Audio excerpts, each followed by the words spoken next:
Hello gamers, welcome back to the top 5 build series. As you may have guessed by the title, this video is going to be on the Huntress. I like the Huntress, she can be fun to play as and against. As a disclaimer though before I begin, I'm not the best Huntress player by any means, but I've faced her enough with over 5,000 hours in the game as she's a popular pick. I will say though, I don't think her add-ons really change how you play her. You see Survivor, you throw a hatchet, down them, hook, and repeat essentially with her. She's not the only killer I think that plays like this, hence why I might avoid certain killers in the top 5 build series that fall into this category if their add-ons really don't change how their power is affected in a significant way. Unless they have popular support, to which the Huntress actually got several votes in the comments section on my last video, which was the top 5 artist builds. Something else about the Huntress is I think that she is one of the highest skill cap killers in the game, and that she entirely relies on the person who's playing her in order to actually do well. She takes some serious muscle memory to remember certain hitboxes in the environment and knowing what hatchets can and cannot go over. Like each video in the series, these builds are designed to take advantage of her various add-ons and will vary based on fun, effectiveness, and overall lore. If you enjoy the video, consider leaving a like as it helps promote the video, share it with your friends, and consider subscribing for more content. Now, on to the builds. The first build in the series allows the Huntress to take advantage of being able to down survivors through aura reading and sniping them with her hatchets, as she is the aura reading queen. The first add-on is the Venomous Concoction, which has the effect that you see survivors' aura for 5 seconds after hitting them with a hatchet. To make this more effective, the second add-on is the Infantry Belt, which increases the number of hatchets you can have at any given point in the trial by 2, for a total of 7 by default. This is more of a fun build as it really doesn't have any slowdown or delay to it, but it is instead going to be good for risky and high reward hatchet shots across the map essentially. The perks for the build are I'm All Ears, Zanshin Tactics, Barbecue and Chili, and No Way Out. The first perk, I'm All Ears, reveals a survivor's aura for 6 seconds whenever they perform a rushed action within 48 meters of our location. So this perk is good for keeping track of a survivor movement during a chase, for instance, like if they go to vault over a pallet or window, especially if we lose line of sight on them. And it can tell you essentially if they stay around a corner for safety or they leave the loop altogether entirely. So if a survivor isn't paying attention, you can get a hit off of them because of I'm All Ears. Meanwhile, Zanshin Tactics supports I'm All Ears as it reveals the aura of all pallets, windows, and breakable walls within 32 meters of our location. As the Huntress, knowing where pallets are in a certain loop, especially like 4 lanes and high wall loops, can mean the difference between going for a shot or missing on hatchet altogether. And after downing a survivor, Barbecue and Chili is here to reveal the aura of our next intended target for 4 seconds after we hook a survivor, so long as those survivors are more than 40 meters away from the hook, that is. The blood points you get from it for each survivor being hooked their first time is also a nice bonus to the perk. I feel like Barbecue and Chili is a perk you can use in just about any build because its effect is universally useful, but it plays well into the build. As for No Way Out, while it doesn't provide you with aura reading, it does provide you with information and extends the duration of a match. It gives you a loud noise notification when the first survivor goes to touch an exit gate switch after the exit gates are powered, and the switches become blocked for 12 seconds, and it also increases the time by 12 seconds for each survivor you hook for your first time, similar to how Barbecue and Chili gives you its stackable blood point bonus. So if you hook everyone at least once, you can extend a game by an entire minute and use it to secure some last minute hooks and even a kill because the survivors are forced to wait it out. Overall, this build can be useful and fun, however it can be overwhelming with the amount of information you can get from it as a bit of a disclaimer to it. As for the next two builds, builds 2 and 3, they take advantage of the Huntress's unusual add-on, the Wooden Fox, which causes the Huntress to become undetectable for 30 seconds after reloading at a locker. The thing about the Huntress and other killers with lullabies is, even though they lose their terror radius and their red stain while undetectable, their respective lullabies can still be heard by survivors, including the Huntress's one as well. So even though the Huntress still has her lullaby with this add-on, it can still be confusing to the survivors to tell exactly how far away you are, and this add-on has surprised me quite a few times, and even though it's more than likely better on indoor maps, if the survivors don't have line of sight on you, it can still be effective at distorting the survivor's perspective, plus removing your red stain and chase is also a pretty useful effect to it. With the first build, it's paired with the Deerskin Gloves, which allows to reload faster at lockers.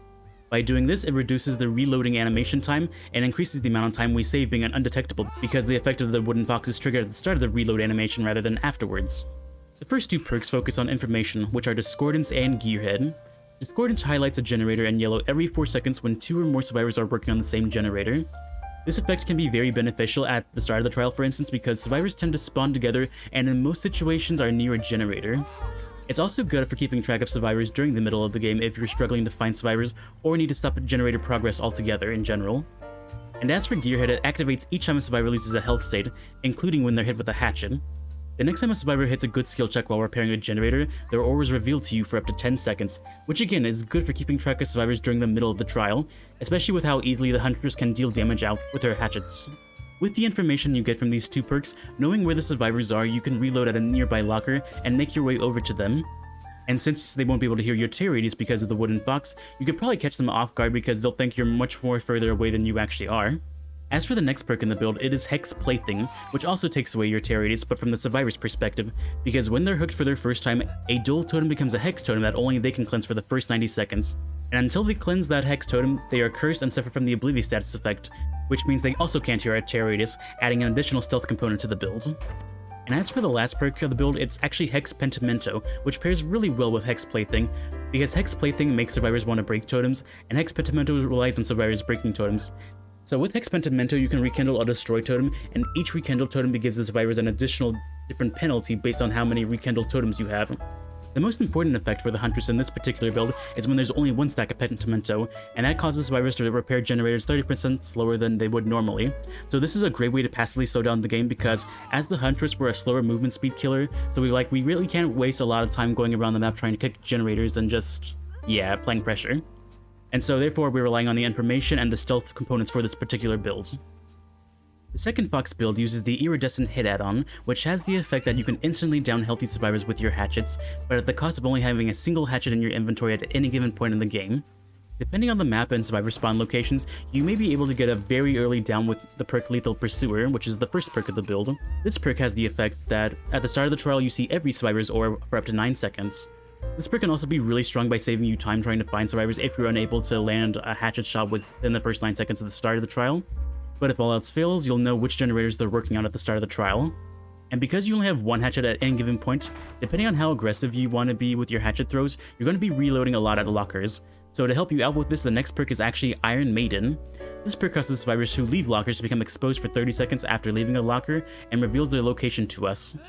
For this build, however, its secondary effect of searching lockers 50% faster is what's important, as it'll save us time reloading at lockers, and also will allow us to stay undetectable longer as we finish the animation faster with the Wooden Fox add-on. Tinkerer is the next perk, and it increases the amount of time you can be undetectable in a match because whenever a generator reaches 70% completion, you become undetectable for 16 seconds. This is good for keeping track of generator progress, and because you get a loud noise notification when it activates each time, you know which generator is affected by it and can make your way over there silently with the Wooden Fox and get an instant down with your hatchet hopefully. And as for the last perk of the build, it is actually Call of Brine. So this perk regresses generators at 200% the normal rate after we kick it for 60 seconds, and it also gives us a loud noise notification if a survivor hits a good skill check on it while Call of Brine is active. So this is meant to pair well with Tinkerer because if the survivors stop working on the generator and we are able to force them off successfully before it's completed, we can regress it with Call of Brine essentially. With the built-in tracking that Call of Brine has, it can help us be aware if any survivor goes back for it, and additionally it would be ideal to get Tinkerer to activate a second time from that same generator that Call of Brine regressed to get more value from the perks overall. So with the various stealth components of this build combined with the insta-down hatchets, this build can be both fun and effective overall. This next build is very gimmicky in the sense that the perks get activated by damaging a survivor by any means, and because we're playing as the Huntress, it is by throwing a hatchet at the survivor hopefully. The add-ons for this build are the Flower Babushka and the Mana Grass Braid, which both have the effect of decreasing the hatchet wind-up time. The first two perks of the build are Hex Blood Favor and Hex Undying. Blood Favor blocks all pallets within 32 meters of the survivor who takes any damage, and they stay blocked for 15 seconds. And as for Hex Dying, it's meant to protect Hex Blood Favor from being cleansed too early into the trial, especially if we get a bad Hex Totem spawn initially. The next perk is Infectious Fright, which causes survivors to scream and reveal their location to us if they're inside our terriers whenever we go to down someone by any means necessary. This is here to scare survivors and give us the opportunity to snowball if it arises, and with the fast hatchet wind-up times, it can be effective.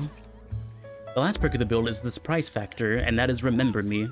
This perk increases the time it takes to open the X-Gate switches by 4 seconds up to 16 seconds max, each time we hit the obsession by any means, including by our hatchets. This build is overall just very unique in the sense that it's made up of perks that used to only activate from basic attacks, but have since changed over time to include special attacks, which the Huntress is very good at dealing out, so hopefully she can take advantage of the build. And as for the Huntress's lore-based build, Anna was born in the Red Forest located in the European side of Russia. She grew up with her mother who was an excellent hunter, and from the time Anna was able to walk, he would teach her the ways of the hunt. What little they did have in the world, they would either have to take from others or produce themselves, and hoard it until it was needed. The first perk of the build is Hoarder. Your heightened senses alert you to when your possessions are missing or tampered with. Hoarder spawns 2 additional chests into the trial, and anytime a survivor goes to open a chest or pick up an item, you get a loud noise notification for 4 seconds, if they're within 64 meters of your location that is. One winter though, when their food stockpile became low, Anna and her mother went out to hunt. They began stalking an elk, and during the hunt, the elk charged at young Anna. She was petrified with fear and was powerless to move. As the elk grew dangerously close to her, Anna's mother threw herself in front of the elk to protect her child. Anna's mother struck the elk with her axe, and the elk returned the favor, skewering her with her antlers. Her mother, though, would never make it back to the cabin with Anna. As she lay there wounded, she comforted Anna one last time, humming her favorite lullaby until she couldn't anymore. This lullaby would be the very one we hear in-game when playing as or against the Huntress, as she constantly hums the song, and it symbolizes Anna's connection to her mother. The second perk is Hex Huntress's Lullaby. Each time you hook a survivor, you gain a token. Each token decreases the time between the skill check warning sound and the visual skill check until you reach the 5th token. When you reach the 5th token, all skill check noises are silent. Additionally, each missed skill check while Huntress's Lullaby is active will regress any healing or generate a repair action by an additional 6%. Over time though, Anna became stronger. Mentally stronger, having to go on without her mother still at a young age, but also physically stronger. She had to be. She would have to be strong enough to take on any beast that threatened her, like the elk that took her mother's life. As Anna grew older, the animals she would hunt grew bigger over time. She worked her way up from squirrels and rabbits all the way up to wolves and bears.